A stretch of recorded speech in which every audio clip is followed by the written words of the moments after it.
जी ये खा लेना और मेरी गाड़ी से हटो, मेरे को गाड़ी निकालनी है। खाना चाहिए मुझे।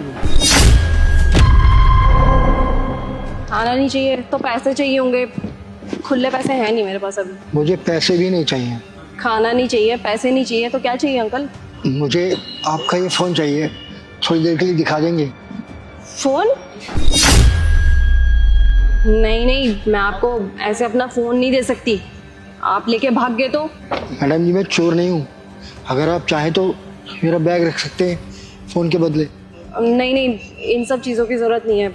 आप एक काम करिए, ये लीजिए मेरा फ़ोन, पर जल्दी करिएगा, अब मैं लेट हो रही हूँ।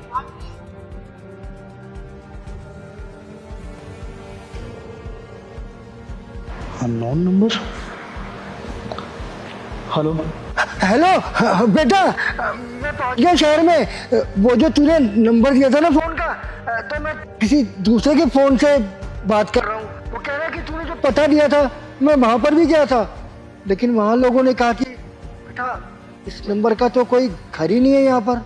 आप यहाँ क्या कर रहे हैं? तूने ही तो कहा था मन करे तब शहर आ जाना, इसलिए मैं आ गया। अरे तो मैंने बोला था तो आ जाओगे क्या? और दिमाग खराब हो गया क्या पापा? अगर मेरी पत्नी को पता चला ना कि आप गांव से शहर आए हो, वो भी मुझसे मिलने, तो आपको पता भी है मेरा क्या हाल करेगी वो। तुझे क्या बोल रहा है? तुझे अपने बाप की जरा सी परवाह नहीं है, अपनी बीवी की परवाह है। देखिए मुझसे ना फालतू की बकवास मत कीजिए, अभी के अभी गाँव लौट जाइए आप। मैं गांव वापस लौट जाऊंगा, लेकिन बेटा मेरे पास वापस जाने के पैसे नहीं है, तो पैसे तो दे दे मुझे ताकि मैं लौट सकूं। देखिए आपका बेटा हूं, इसका ये मतलब नहीं है कि सारी उम्मीदें आप मुझसे कीजिएगा। और वैसे भी मेरी बीवी ना मुझसे एक एक पैसे का हिसाब मांगती है, तो एक फूटी कौड़ी नहीं देने वाला आपको। आपको जैसे गांव जाना है ना, जिस तरीके से जाना है वैसे जाइए। और हाँ, कान खोल के सुन लीजिएगा, अगर आपको इस शहर में रहना ना तो आज के बाद मुझे फोन मत कर लेना, बता रहा हूँ मैं। रखो फोन। बेटा मेरी बात तो सुन। हेलो बेटा, बेटा लीजिए मैडम जी आपका फोन, धन्यवाद। क्या हो गया अंकल जी, कोई प्रॉब्लम है क्या? कुछ नहीं बेटा, गाँव वापस जाना है बस, इसलिए थोड़ा परेशान हो रहा था। क्या वापस गांव जाना है? अभी तो आपने फोन पे अपने बेटे से बोला ना कि अभी आप शहर आए हो, अब आपको गांव भी जाना है वापस, इतनी जल्दी क्या हो गया?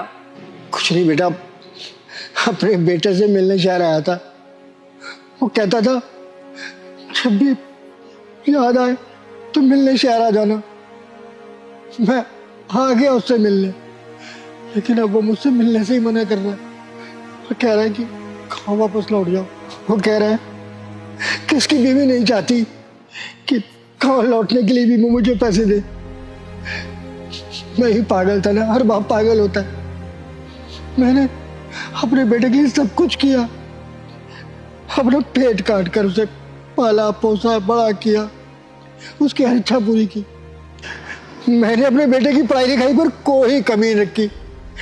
मैं सोचता था मेरा बेटा बड़ा होकर काबिल बनेगा, कामयाब हो जाएगा, तो मेरे बुढ़ापे की लाठी बनेगा, सहारा बनेगा। इसलिए मैंने उसकी पढ़ाई लिखाई के लिए अपनी सारी जमीन जायदाद बेच दी।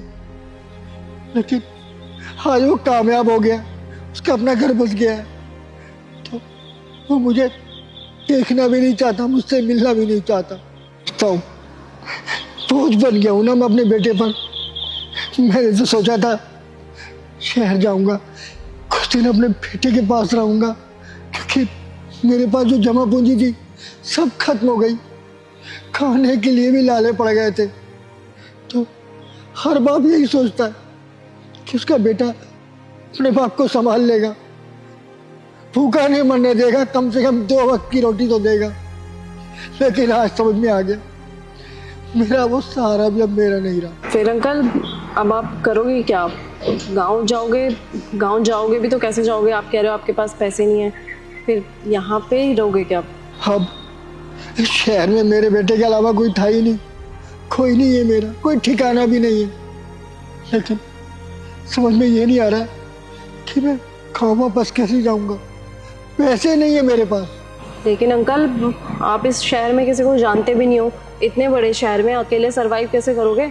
ना तो आपके पास मुझे लगता है जॉब है, ना पैसे हैं, ना खाना है, फिर कैसे रहोगे? कुछ ना कुछ तो करना ही पड़ेगा। देखूंगा किसी मंदिर में, गुरुद्वारे में रोटी मिल जाएगी, सर पे छत मिल जाएगी 2-4 दिन के लिए। फिर क्या होगा कुछ नहीं पता। और अगर जरूरत पड़ी तो भीख मांग लूंगा। हो सकता है इतने पैसे इकट्ठे हो जाए कि गाँव वापस जाने का किराया हो जाए मेरे पास। अंकल ये सब बातें ना कहने में अच्छी लगती है, प्रैक्टिकली ये सब मुमकिन नहीं है। और वैसे मेरे को एक बात बताओ, आप भीख मांग करके पैसे लोगे टिकट के पैसे जमा करने के लिए ना, और गांव भी जा करके आप क्या करोगे? वहाँ पे भी आप कह रहे हो कि आपने सब कुछ बेच दिया है, ना आपके पास घर है ना कोई संपत्ति है, अब जा करके वहाँ पे करोगे क्या? गाँव की जिस मिट्टी में पैदा हुआ हूँ वहाँ जाकर चैन की आखिरी सांस तो ले लूंगा, भले ही खाने को ना मिले। देखिए अंकल, अगर आपका बेटा नालायक निकल गया तो इसका ये मतलब थोड़ी है कि आपकी बाकी की ज़िंदगी आप इस तरीके से बेकार कर देंगे। मैं आपकी कुछ मदद कर सकती हूँ अगर आप कहें तो। आप क्या मेरी मदद करोगे? जिसके अपने खून ने अपने बेटे ही नहीं ठुकरा दिया हो, तो आप तो अजनबी हो, आप मेरे लिए क्या करोगे? वो अंकल, आप ये जो कंपनी देख रहे हैं, ये कंपनी मेरी ही है।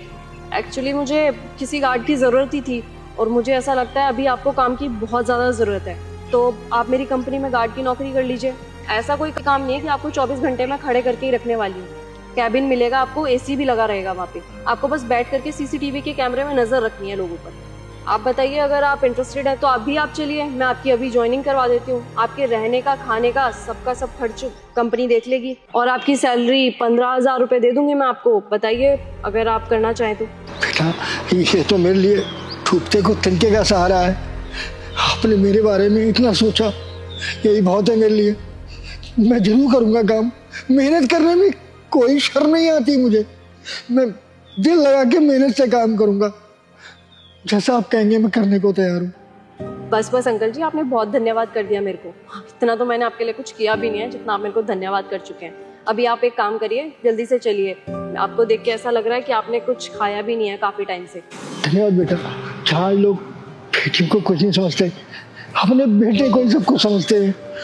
हाँ, मेरे बेटे ने भले मुझे ठुकरा दिया, लेकिन तुमने बेटी की तरह मुझे सहारा दिया। इंसानियत आज भी जिंदा है। आप अपना सामान उठाइए और चलते हैं, बात कर लेते हैं। ठीक।